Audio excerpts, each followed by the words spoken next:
Welcome back, guys. Over the last week or so, we've been hard at work on the Model A in the back corner because it's finally time to get this thing sold. That's one of the big items for 2024. I gotta get some money in my pocket so we can start on a new project now that the heavy lifting fabrication is done on the Ferrari. It's time to race this thing, but I gotta start burning some metal together or I'm gonna go kind of crazy. So let's get you guys up to speed because pretty much every comment section is full of, hey, where's the Audi? So we'll talk about that, we'll give you guys kind of a progress report on this thing. We'll talk about what the Ferrari's doing. We'll talk about the rest of the cars in here. I've got lots of stuff going on and I'm excited. I think 2024 is gonna be the biggest year so far.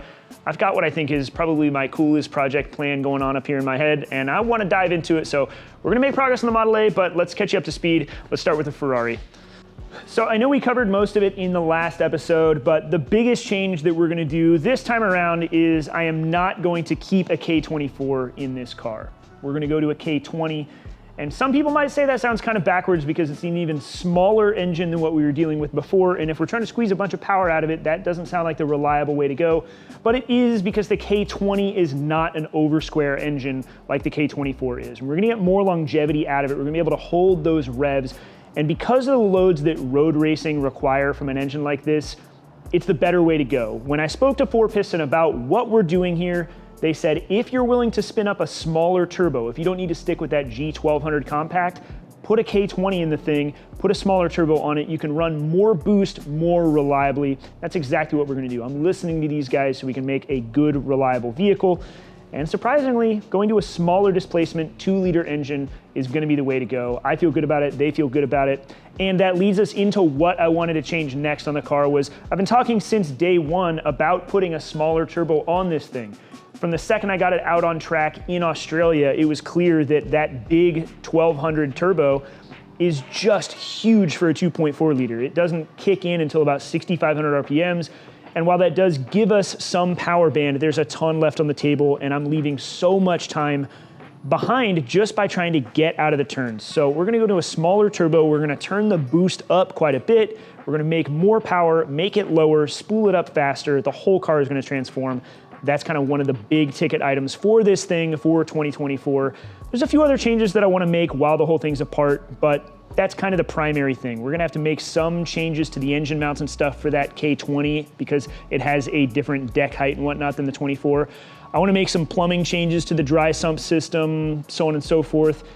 Realistically, I'm gonna be honest, I really wanted to make it to COTA for Super Lap Battle in March, but that's 2 months away from today, and I don't think there's any way that I can reliably do that. If I get the car out there for it, we're just basically gonna be turning test laps again because we've gotta make all of these changes and we've gotta tune the thing. It's just, in a 60-day window, given I don't even have an engine in hand right now, I don't see that happening. I don't even imagine we're gonna have an engine for a few more weeks. That's asking a lot of the available time. And it's a huge expense to get out there. And I don't want to just waste a bunch of money considering out of the 2 events we've done so far in parts, we're talking about like 30 grand worth of failures here. So we don't want to add to that list. I want to make sure the car is ready to go. It's going to be reliable and we're going to go out and turn as many laps as we can and have fun doing it. That's the goal. So realistically, everything else for this car right now, it feels good, it feels sorted. There's some suspension changes we need to make. You guys have seen it kind of bouncing around on the track. I want to get that sorted out. I'm going to talk to the guys at H&R about what we can do with spring rates, how we can improve it, what we can do, maybe change the damper setup. If I have time this year, one thing I'd like to do is change the front end to a complete push rod assembly, get the shocks inboard, and give us a better motion ratio so that we don't have to run really high spring rates. If I can bring those spring rates down, we can have better control of those springs with the dampers. It'll make for a better handling car as a whole.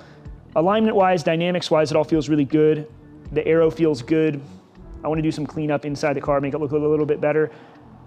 We've got a flat bottom and a diffuser we can put on the car, which hopefully we'll get to. I don't know that I need that right now. I have a lot of driving to do before I'm really kind of finding all of that aerodynamic assist necessitated. I don't know if that makes sense, but as a whole, I can pull a lot more time out of the car without leaning on that aero, and I think that's the responsible way to go as a, learning driver.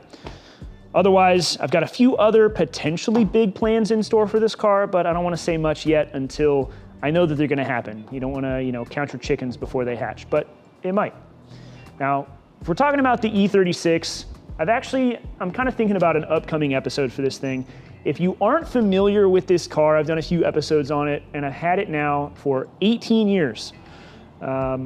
This is kind of let's call it my baby, if you will. I could never get rid of this car, but I want to do an episode talking about what it means to have a project for this long and to still not be happy with it, to just have a project kick you while you're down over and over again, because that's what this thing seems to do. I waited and waited and waited until I put the whole car back together, hoping that it would kind of give me this whole sense of falling in love with my car again, and I haven't gotten that. I don't want to talk about that because I know it's going to resonate with some of you guys out there that are going to say, dude, my car just upsets me over and over, or how do I find that motivation to keep going, or how do you stick to a project that long? All those types of things. I think there's a lot to talk about there, but we're going to save that for another episode. As far as what we're doing with it this year, hopefully I can just get to a point of being happy with it. That's a really weird thing to say. I don't have a parts list. I don't have like a specific goal. I just want to find a way to be happy with this car, because right now I'm not, and that sucks, especially when I've had it for so long and I certainly couldn't find it in me to sell it. So let's talk about the Audi. You guys have been asking in basically every episode, where's the car? Where are the updates? What's next? What's happening? Blah, blah, blah. Those are all fair questions. And unfortunately, I don't really have an answer because I'm kind of just waiting on some things that I haven't been all that proactive about. I've been a little bit distracted with the Ferrari. We have most of the engine pieces, but there's a few that I still need because we have to balance the rotating assembly for the 5-cylinder all together, including the damper on the front and the clutch and flywheel on the back. And I don't have either of those end pieces for us to do that. Once I have those, the motor can go together for the most part. We can get it in the car. We can start building all of the things like the turbo manifold, intake manifold, the rest of the exhaust, etc. We can wire it up and get it pretty close to done. Now, what can happen before that, though, is we can put this thing on the ground. I've got our H&R coilovers for it. I've got our subframes. I've got our control arms, and we've got a few more parts that are at powder coating right now that we'll have back soon so that we can put it back on the ground. I was mocking up some wheels that you see here, and these RMs look really good on here. I did not buy these for this car. We'll touch upon the wheels in a moment, but I figured I had to see what they look like, and I'm pretty stoked on it. Might have to go this kind of direction because that looks insane. As far as the rest of the car goes, as said, we're really gonna leave most of the exterior alone. The only change that I really wanna make is I wanna modify the front bumper a little bit, and I wanna figure out how to adapt a sport quattro grille to this thing because I'm not a big fan of the quad headlights. I know some of you guys don't agree with me on that. I don't care, I'm putting singles on it. Interior, I've got a custom set of matching brown Scheele Mans up on the shelf. We're gonna put those in, and I'm probably gonna try to redo the rear seats to match. I think that'd be a pretty cool touch. But otherwise, I just wanna get this thing together and on the road. I'm really excited to drive it. Every time I pull it out from under the cover and I look at it, I get excited about it. It's just such a sick, sick car. It's got so much history to it. I'm really excited to have this thing on the road and get to enjoy it. So we need to get the Model A done so that we can get this thing done and then start on this new project. But about these wheels, let me show you them because they are beyond sick. They are a custom set of BBS RMs 15s.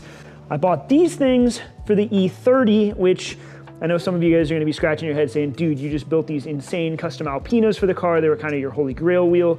And I agree, they're sick. It's hard to beat them, but I'm not really sold on 16s on the E30. Every time I look at it, I'm like, man, I wish I had 15s. And then I came across these, and these were sick, and the price was beyond right, like insane deal. I'm not gonna tell you what I paid for them. I'm gonna shoot myself in the foot when I sell them. But they were cheap. They're gonna be perfect. We're gonna put them on the car soon. We gotta get some Falcon tires for them. We'll put them on the E30, so let's go talk about that real quick. All right, E30, it's the daily driver. What's it doing in the back of the shop? I put it back here for the thumbnail. It doesn't live here, it lives outside, which is why it's all dirty. This thing's been awesome. I've been driving it literally every day. It's been a blast. I'm through the break-in period. It's fun, it's got tons of power, but you can still drive it like 10 tenths on the street, not really break any laws. It's awesome. I'm having a blast with it. Really no issues so far other than I've got a really small fluid leak that I've got to figure out, and there's now a new clunk in the front suspension, so I got to figure out, did I leave something loose? Is there a bushing I forgot to replace? It's probably a sway bar end link. I've got new sway bars that we got to put on it, and I didn't change any of those parts. That's my guess. Those like to get clunky. But otherwise, yeah, that's the E30. We're just gonna put the 15s on it. We're gonna make it look good, get it sitted a little bit lower, put the 15-inch Falcon RT615Ks on it. It'd be perfect. And that takes us to the Model A. Well, first, let me pan up here. You guys always ask, what's the deal with the 1600s up top, or the 2002s, if you will? they're not my cars. They belong to my girlfriend. They're on her pace. One of them's a driver, one of them's a shell. She's got an engine for one over here. I'm not allowed to tell you what it is. They're her projects. At some point, we'll tackle them. It's on her timeline. So if you want to know about them, you gotta ask her. Model A. Now, we've been working on this thing for like the last week and a half. We made a ton of progress. The chassis is all welded up at this point. It's finished. We just gotta throw paint on it. The steering is done. The control arms are done. They're just at powder coat. I've got a new 31 Ford grill assembly for this thing. I'm just waiting on my slat assembly so we can kind of rebuild that whole front end that I made the first time around. We're gonna have to kind of fabricate a new support system since it got banged up. We've got wheels for the thing. Pretty much at this point, it's all just reassembly. It would have been done for this Friday, but some parts and pieces are still in the mail and things have been getting delayed. We're waiting on a header flange so we can finish rebuilding this side header.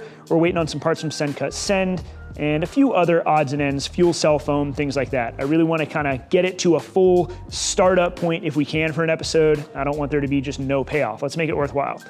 But with that said, what I'm really trying to do, and I've said it a few times, I'm trying to get this thing ready so I can sell it. And it's a bummer because I think this thing is one of the coolest things I've ever built. I love it, especially when it's all together and you get to see it in its finished form. It's a one-of-a-kind machine, and I love the fact that I got to kind of see it through, but something has to go so I can start a new project. So if you or anybody you know might be interested in a terrifying to drive, like 800 horsepower hot rod with a NASCAR gearbox and independent suspension and Riley LMP wheels, hit me up. It needs a new home. Otherwise, I'm gonna put it up and bring a trailer.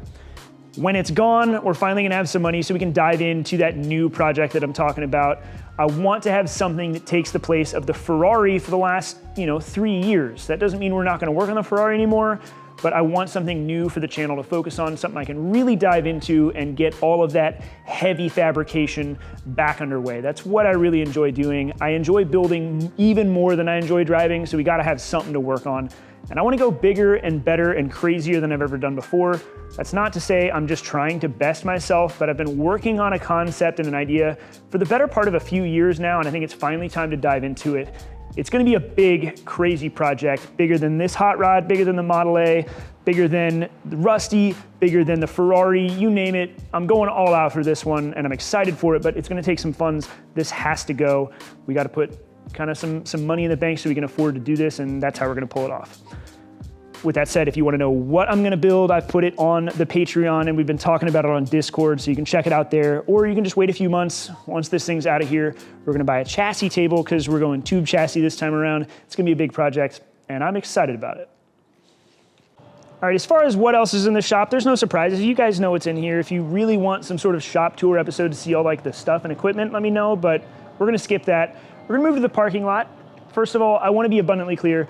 None of this sea of junk out here belongs to me. It's all our friends at Likebow's customer cars and whatnot. Sorry to any Likebow customers if I called your car junk, but too bad. The only one out here that is mine is that beautiful white 535 E28. I've had it now almost a year and I haven't really done any content about it because truth be told, I bought it for me. It's like my dream car and I don't want to turn it into some YouTube project, but I'm excited about it. Here you go. It's finally on the channel. You get a little sneak peek there. Maybe someday I'll do sort of a love letter to E28's episode where I talk about what it means to me and why I bought it, but that's my attainable dream car right there, and it's for me. So I'm excited about it, hope you guys like it. But with that said, there is a new project out here, project if you will, that I wanna show you guys. It is going to be huge for the channel. To be clear, no, it is not a lifted Miata. Chris, please come get your car. It's not supposed to be here. I don't wanna see this. This is awful. Take it to Detroit, get it away. What I do wanna show you is the new tow rig. I bought a 2020 F350. Somebody made a really solid offer on my 6-liter Ford that I had before, and I used that as an opportunity to kind of invest in the best truck I could possibly afford. I went out, I got this thing with, the full 100,000 mile warranty and all that jazz so that we can take our cars and our trailer anywhere in the country for content for years to come. I mean, this should last a long time, and I wanna make sure that we can take the Ferrari or any future projects anywhere we want to go, whether we want to go to Coda in March or if we want to go to VIR on the opposite coast, if we want to go up the coast of Washington for the Ridge Motorsports Park or anywhere in between, or even if we want to go to Canada, who knows what. I want to be able to get there. I don't want to have to think about it. I want to get there reliably, comfortably. I want to have a great way to know I can make content. And so I'm seeing this as kind of an investment for the channel itself. I mean, yeah, it's nice to drive, and no, I'm not driving it every day because it gets like 13 miles a gallon, but it's awesome to know that it's here and we can just hop in it and go at any point. It's like the most expensive thing I've ever bought, but it feels worthwhile. It also feels kind of weird to share it because I don't want to seem like it's showing off, but this wouldn't have happened without you guys and watching the channel. I never would have taken a leap to buy something like this if it weren't for the fact that I believe in what we're doing here and I want to take it seriously and invest in making all of the content happen. That's part of what we're doing for 2024. I just bought this truck so we can hook it up to the trailer, we can go, we can buy projects, we can take projects places, we can go and we can break and I don't have to worry about how we're going to get it home. Kind of like we did at Buttonwillow. If we got to blow the Ferrari up, it happens. That's racing, right? So with that said, that is the 2020 F350 Lariat Tremor Package Velocity Blue. I'm really stoked on this thing. All it needs is some Carly suspension so it rides like a Cadillac, because right now it's a little stiff, but I'm stoked about it. With that said, that's all I got for you guys. We're gonna get back in the shop. We're gonna work on the E28. No, that's not true. We're gonna work on the Model A. We're not gonna work on the E28. Got the Model A done, back together, on the road, get it sold, and start on that new project. That's really what I'm gunning towards right now while we wait on the motor for the Ferrari. So I'll catch you guys next week. I'll see you then.